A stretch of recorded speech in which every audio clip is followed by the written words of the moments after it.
The Nigerian Extractive Industries Transparency Initiative wants the federal government to urgently review the deep offshore and inland basin production sharing agreement between Nigeria and the oil companies. Yes, and this comes against the backdrop of 547 billion naira loss posted by the Nigeria National Petroleum Corporation, NNPC, between 2015 and 2017. And that's, of course, in 3 years. NATI, that's the Extractive Industry Transparency Initiative, says the urgency to review the obsolete legislation was due to the huge amounts of revenue the country loses because of the use of the old agreement in computation of revenues to be shared between the government and oil companies. The data collating agency further added that though the Deep Offshore and Inland Basin Production Sharing Contracts Act of 1993 provides for a review of the terms of the agreement when prices of oil exceed or crosses $20 per barrel. The contract also stipulates a review of the terms 15 years after operation of the agreement and 5 years subsequently. But Nigeria is yet to carry out any review, even now that the price is revolving around $70 per barrel. Well, at this point, let's bring in an expert, Adiola Yusuf. Yes. He's the energy editor, New Telegraph. Thank you very much indeed for coming. Thanks so much for having me. Right. Well, if the NNPC has lost that staggering amount of money within a 3-year period, then shouldn't the government take its diversification drives more seriously?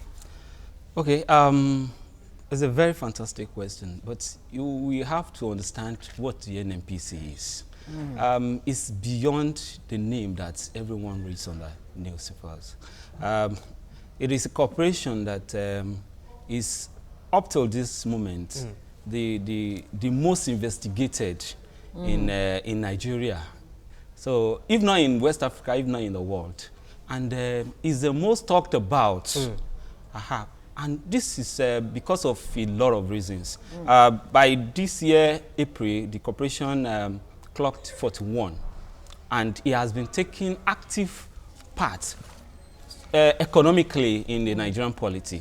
So it has been described by a lot of people because of the influence that corporation has on the livelihood of all Nigerians. Quickly, it was described by some people as a life buyer, using non-living thing, description. Yes. Some people describe it as a heartbeat. Some people describe it, using animal-related description, as a cash cow, as the sacred sacrificial lamb, as a sacred cow, because of the influence this corporation has on all Nigerians. And this is the reason that every day Nigerians must ask questions. Now come back to the question you've just asked about what the government should do.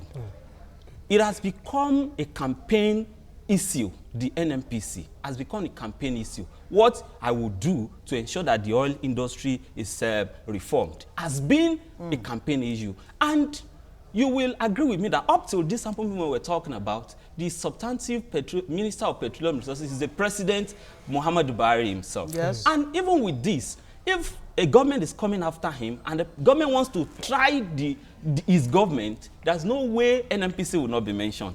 That is to show how influential that corporation has been. But in spite of the pivotal role that NNPC, albeit the oil sector, has in all our lives, it's like, every government till date has not had the political will, according to analysts, according to experts like yourself, they've just not had the political will to actually address the elephant in the room. Now, let's even talk about some of the issues here, because one of the points that I had in my head is, how is it possible that within a space of 3 years, that the NNPC would have lost more than 500 billion naira? And obviously, the answers stare us in the face. The issue of the Deep Offshore and Inland Basin Production Sharing Agreement that is said to be obsolete. Talk to us about that. This was supposed to be reviewed every 15 years and then 5 years thereafter. Talk to us about that. What is it all about? Okay. NNPC, I was coming to that. NNPC, is the regulator, is the operator. It takes all the roles. So it participates actively in the upstream sector, in the midstream sector, and in the downstream sector. So the aspect that NAIT is looking at now is upstream. So I'm going to zero in on that upstream. Upstream has to do with exploration and production of the raw crude. Yes. And NNPC is actively involved in it. It has contracts with international oil companies and local oil companies. And these contracts are in two folds. The first one is what they call joint ventures. And this joint venture is a contract is signed with these IOCs on onshore, that is on land and in shallow waters. Production, any crude that they produce from shallow water or from the ground, that is the JV. But later, international companies, based on advancements of technology, came to the government then and introduced this offshore deep water production to them. That, okay, aside from oil that Nigeria is getting on land, we can still get larger chunk of this from deep water. Yes. So the government, was, toiling with that idea until when the government of the late Sani Abacha came to power. Because of the fact that international community was totally against military rule in Nigeria at that time. So there were so many sanctions, economic sanctions, different sanctions onto that government. So it was looking for all means to get money because, it's important to get money to run a government. And there's no way you will get money without, this oil in Nigeria as far as we are still concerned. So the idea became very, very important to him, very, very useful to him. And in the course of trying to do that, because it was so new in the Nigerian system then, it was a risk that these international companies were going to do. So he told them that, okay, I'm not going to put a dime, I'm not going to put $1 on the table. You go there, take all the risk. They accepted to take the risk. And in the course of that, blindly, the government signed that they won't be paying royalty. That is the issue. I have to make it very clear. So and unfortunately for Nigeria, the exploration, became so commercially viable that they got, millions of barrels of crude offshore. And, government had to start, giving those acreages to them. But the agreement is still there. They are not paying royalty. But this became important because I read the statement from NAIT, and I did so many analysis on it. It became more topical now because then what Nigeria is producing, the larger chunk of Nigeria was producing then over 60% of Nigeria, even not 70%. The IOCs. No, you don't know. Was from the onshore and shallow water. Then. So the government was not seeing it as something very, very important. Unfortunately for Nigeria, problems started in the Niger Delta, pipeline vandalism, militancy, and production from land and shallow water became reduced. Now, Nigeria is producing larger chunk offshore. You can see that analysis now. So, where Nigeria is producing larger chunk now, Nigeria is not getting royalty. We're not getting anything. Not getting royalty. We get tax oil, we get all that, but we are not getting royalty. And you know how important royalty is. And this, we have to say, because of how sacrosanct contract is, this was signed by Nigerian government. And up till now, they are yet to review that. So wow. Why has nobody seen it yet?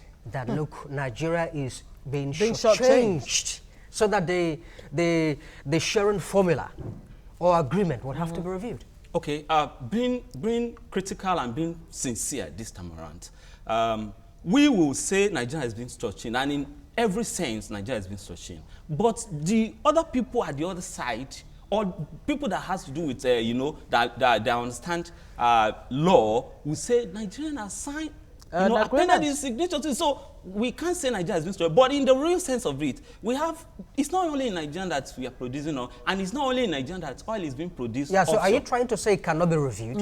Why not? It should be reviewed. What I'm telling you is that you said church change. I'm just trying to clear the word. I'm here to put the issue on the table. Yeah.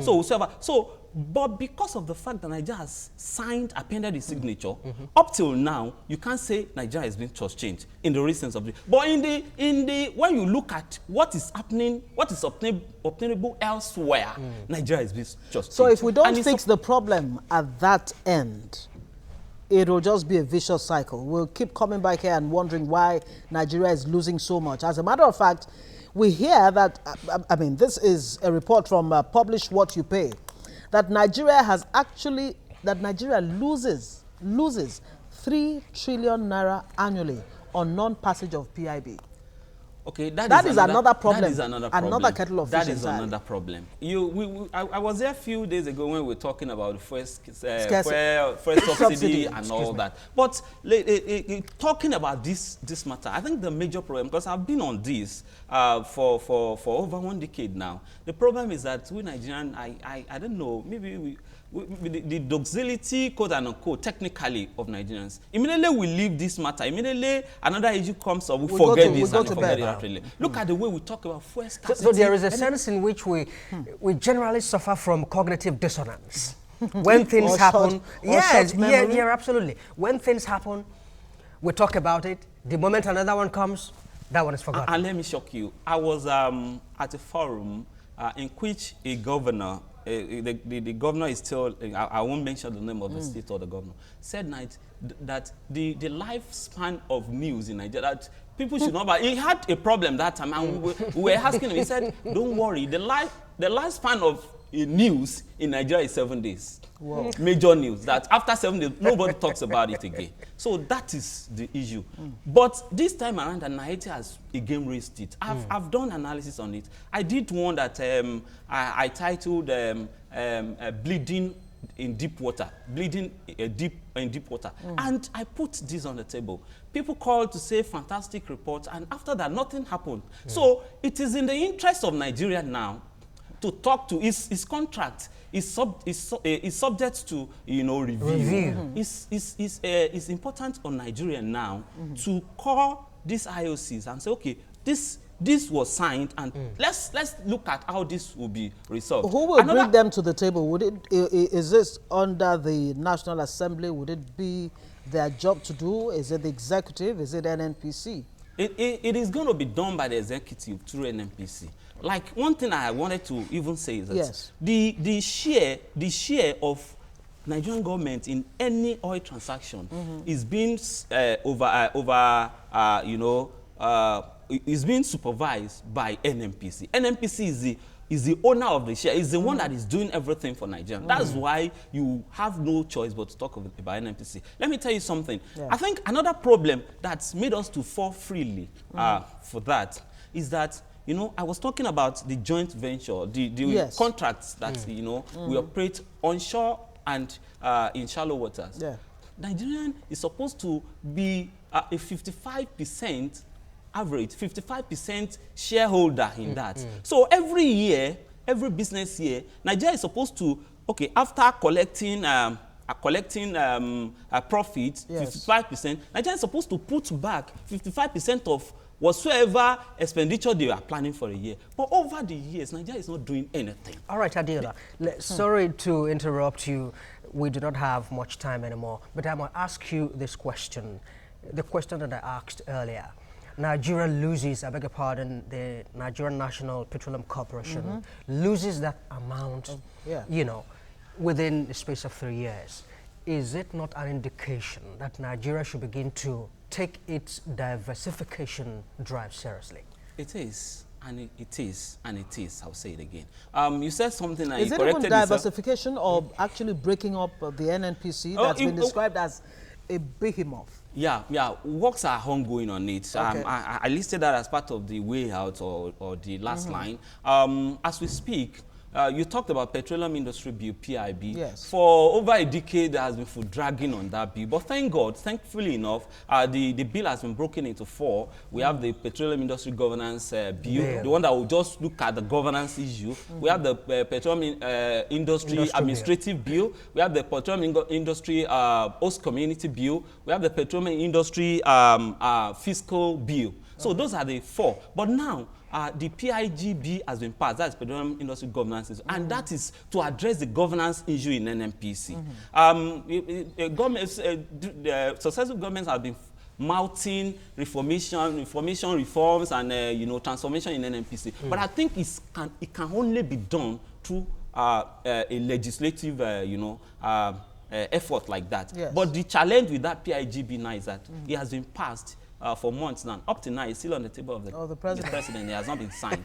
So I think when that is done, and when people try to talk about that, try to ask questions, if the government is able, if the president is able to append a signature on that PIGB, I think it's going to address the governance issue in the NNPC and in the oil industry totally. Can you address this very quickly before we go? Because I'm trying to make sense of what this means, that the IOC is actually lifted 64% of total crude, while the NNPC lifted 33.7%, which means the IOCs are lifting far more than the NNPC, in other words, than the government. Who is benefiting from lifting Nigeria's oil? Okay. Isn't that why Nigerians are paying more? More. Okay. It is a contract, and we have to understand it. And it is of different forms. IOC, that figure you have just doled out is not to all the contracts. I've just told you of JV, I've just told you of PSC, I've just told you of so many other contracts. But truth of the matter is that the IOCs are business entities. Basically business. They are not in Nigeria because they love our sentiments. Yeah, for any sentiment. They are here to make profit. The government on the other side is supposed to provide, through the money they are able to accrue from that, a very good means of livelihood to people. So the figure, varies from contract to contract. But truth of the matter is that the houses are still here because they are benefiting here. But the contract, the agreement is supposed to also be beneficial to us, if not the problem that we have at the leadership over the years. All right. It is not only in Nigeria that, like I told you, 41 years, in 1977, NNPC, came on board. Yeah. There is a company they call Petronas, only owned by Malaysia. As we are speaking, is a very, very good example of how a national oil company should be run. The template is there, and the template is what they are using to ensure that, okay, the governance should be done in a way that will be fitting to the international standard. So if this is done, I think everyone will benefit from it. Because this NNPC we talked about, it was saying that Nigeria loses, and he said, no, sorry, NNPC. It's actually Nigeria that's losing. It's actually Nigeria that's losing. And every day, we all have a share of this loss. All right. Adiola Yusuf, Energy Editor, New Telegraph. Thank you very much indeed for coming to share your thoughts with us. Yeah, and just to mention, there are absolutely. There are other oil companies as well. Petrobras of Brazil, Pemex in Mexico. These are good examples of how to run. Use. All right, thank you very much. Let's leave it there. Thank you very much.